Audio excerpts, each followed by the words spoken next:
démb ci conseil des ministres ñu adopté projet de loi bi nga xam ne moo concerné statut de l'artiste yéen en tant que artiste yéen ñiy yëngu ci secteur de la culture naka ngeen jàngatee loolu progrès boobu. waaw d'abord dañu bëggoon a remercier déjà monsieur le président de la République de remercier le ministre de la culture ci projet de loi boobu portant création du statut de l'artiste alors et di wax ni wax dëgg yàlla c'est venu à son heure puisque vraiment artiste doon nañu ko xaar yàgg na xam nga dañuy wax il y a 10 ans lañu ko doon xaar mais ëpp na 10 ans parce que man maa ngi rappelé wu bi Maurice Sénar Senghor nekkee directeur de Sorano boobu Senghor ma nekk président de la République ñu ngi doon wax affaire du statut de l'artiste mais yàlla dogal na bon mënu woon taxaw kenn amu woon lu tax waaw mu nekk nag loo xamante ne ni wax dëgg yàlla ñun dañ koy rafetlu parce que statut bi dana permettre ñu mën a structurer vraiment la plateforme sociale artistes ñi nga xam ne ñooy ñëpp ñoo ngi ci wàllu théâtre ñi nga xam ne ñoo ngi ci wàllu théâtre ci wàllu musique ci wàllu art visuel ak yeneen et itam par rapport également retraite ou allocation familiale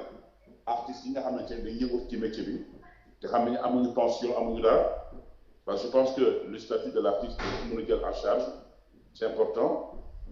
surtout ñi nga xam ne ce sont des artistes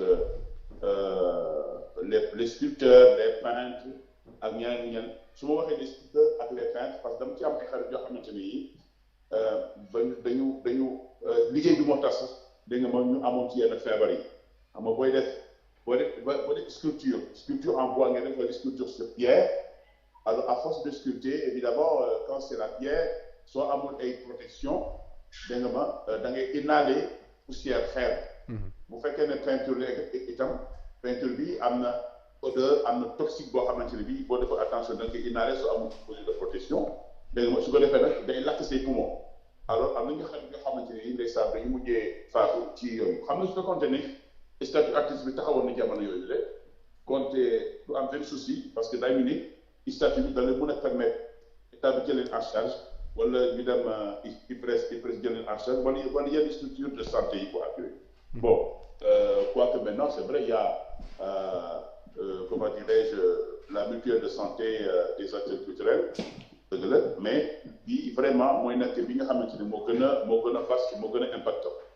loolu dafa am solo beneen bi mooy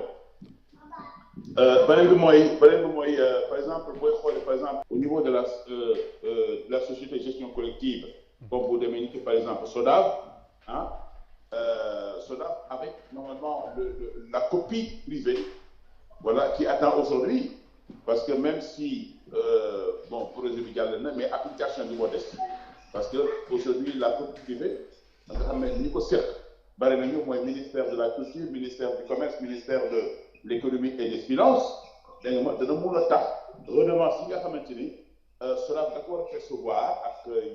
yooyu dana ko mën a percevoir et bien rapidement parce que xam nga copie privée bu yàlla dogalee ñu appliquer justement affaire bi loi bi dana mën a permettre ñu jot xaalis bu bari chaque année waaw day nekk xaalis bu takku su ëppul milliards itam vraiment dana ko jege alors ce qui fait que artistes yi danañu mën a eh bien bénéficier wu foofu seen prestation seen employé yëpp dañ ko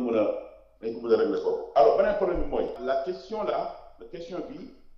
du statut de l'artiste dana mën a permettre d'ailleurs ñu mën a nettoyer bu baax le secteur parce que vraiment am na ñoo xamante ni ils se disent artistes et fondamentalement ce sont pas des artistes parce que yow nga joué ci benn série nga def ci benn séquence bu 1 minute rek tu te réclames étant artiste loolu taxaw ñu wax artiste il faut que su boobaa ñi nga xam ne ñoo seq mbir bi ak acteurs yi ak organisation professionnelle yi ak kuréel yu mag yi ak ministère de la culture danañ mën a toog taxaw xool kan moo artiste ak ku dul artiste. Qu'est-ce qu'il faut véritablement la personne formellement pour que ñu xam ni kii artiste la ba ñu mën koo prendre en compte ci loi bi. xam nga artiste bi nga xamante ni dafa yàgg ci métier bi. ki ci def par exemple 10 ans 15 ans defal lu dul loolu ki ci def 30 ans 40 ans defal lu dul loolu mu ci théâtre bi mu ci art plastique bi mu ci musique bi ak yooyu bokkul ak ki nga xamante ni kii dafa xamul fu mu jëm. ànd bon dégg mbirum musique dégg mbirum théâtre rek série rek dugg ci benn yoon rek nga ne artiste nga loolu taxul ñu wax artiste dañoo xam ne dëgg. su boobaa am na ay charte yoo xamante ni il faut ñu leeral ko teg ko dégg nga ma parce que itam expérience bi la ci am solo durée d'exercice bi la ci am solo bon bu fekkee ni ñu am diplôme la da ci am solo ainsi de suite mais sinon bu ñu assainir le secteur malheureusement c'est ce qui va se passer c'est ce qui va se passer. C'est comme aujourd'hui ce qui s'est passé dans le Covid-19. Finalement tout le monde sait très bien artiste et comédien or que ñu ci bari duñu artiste duñu comédien mos ñu sax joué ci pièce de théâtre dañu bokk sax si compagnie rek ñu dugal leen xam nga loolu itam loolu problème la. D'accord loolu problème la. Bon mais moo tax il faut ñu xoolaat ko. Nettoyer secteur ba mu baax ki nga xam ne artiste la kuréel bi mu bokk bu fekkee dafa nekk dafa bokk ci kuréel boobu mooy dem xool ne kii kat artiste la nangam te su boobaa ministère dëgg yàlla il faut mu teg ay charte ay kii yoon yoo xamante ni dañ ne waaw lii ak lii nangu nañ ne def nga ko indi nga say kayit d'accord nañu artiste la. D'accord mais boo ko deful du sotti. Par exemple boo demee au niveau de la SODAV on sait que quand tu inscris au niveau de la SODAV on peut considérer que tu es un artiste parce que tous les pré-inscrits pré-adhésion ñu ngi SODAV. Bon bu fekkente ne jaar nañu foofu mën nañu ko xam moo tax ma yaakaar ni mbir yi bu ñu ci tolloo moo xam kuréel yi boot artistes yi moo xam SODAV moo xam ministère de la culture ak ñeneen ñooñu su boobaa am naa yaakaar ni foog ñu toog sous forme d'atelier ñu mun a génne benn cahier de charge bu ñu waree ne lii ak lii képp fi jaar xam nañ ne artiste nga ku ko def dañu xam ne artiste nga mais sinon dafay compliqué. D'accord beneen bi mooy. li may daanelee. Oui. Mooy par exemple normalement am na réew yoo xamante ne par exemple bu fekkee da nga nekk un artiste connu reconnu nga am yenn grade yi yenn jaar-jaar yi dañu statut de l'artiste dañu mën a permettre xam na ñu lay indemniser de façon conséquente tous les 6 mois ou bien chaque année waaw am na ay réew yoo xam ne dafay ñëw ñu koy def c'est-à-dire façon sargal artiste bi la ci jaar-jaaram ak yu mel noonu. beneen bi mooy ñi nga xam ne dañu def ay examen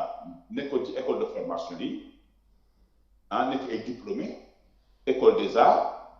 beaux-arts école beaux-arts yooyu dégg nga ma danañu mën a xool aussi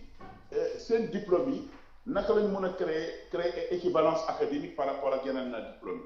ça c'est le statut de l'artiste boo ko mën a régler par exemple dañ naan par exemple boo demee fu mel ni école des beaux-arts nga am dem jusqu'à la licence.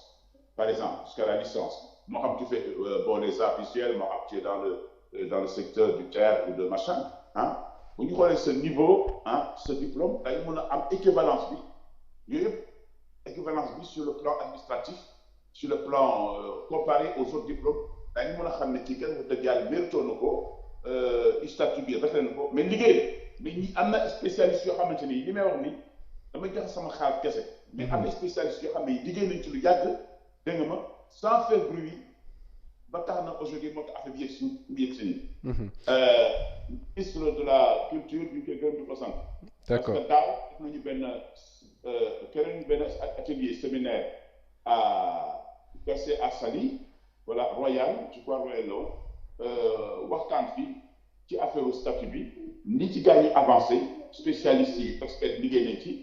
wax nañ ni ci avancé ñun bi ñu ñëwee dañ joxe suñu xalaat en tant que kuréel association ak expert artiste également domaine bi ñu liggéeyee et puis tenir nañ ci compte pour que affaire bi mën a yegsi fii quoi. Alors gis nañu fi loi yu bëri yoo xam ne jàll na fi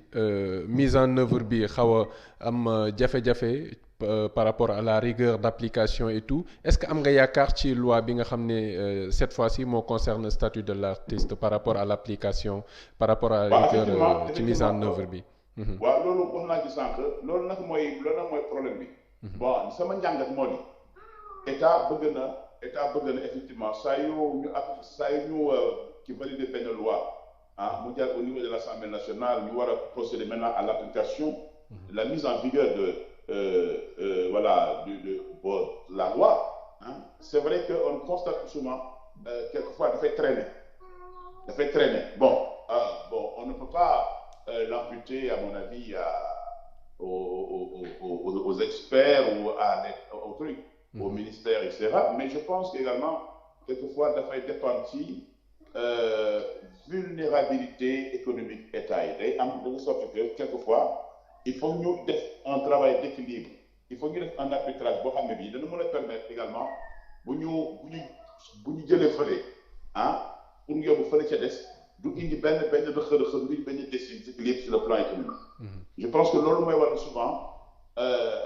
les applications voilà les décrets d'application de certaines lois posent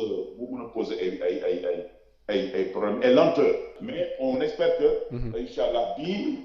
dana gaaw a réglé wu parce que li tax mu gaaw a réglé wu mooy déjà la question de la SODAV avance nañ ci lu bari. Il n'y a pas de problème. La question de la mutuelle de santé des acteurs culturels s'est mise en place, il n'y a pas de souci. Maintenant, li ci des mooy éplucher maintenant les autres aspects yi nga xamante ni xëy na c'est assez compliqué, mais on peut y aller.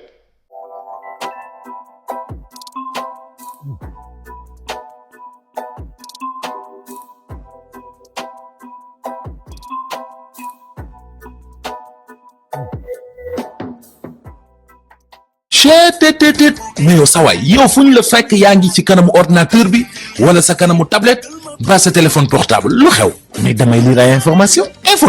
waaw xoolal boo bëgg am ay information yu leer nañ et en temps réel duggal ci www.senegal7.com ay information yu wóor man de maa ngi application Sénégal 7 lépp lu xew dama koy jot ci sama téléphone ci tàng bi te nag application Sénégal 7 am ko yomb na da ngay dugg ci Play Store wala Apple Store nga télécharger ko rek xam li xew ci réew mi ak la xew ci bitim réew te nag dara du la ci umpu. Vous voulez des informations en temps réel? Cliquez sur www.senegal7.com. Sénégal 7, le roi de l'information en temps réel.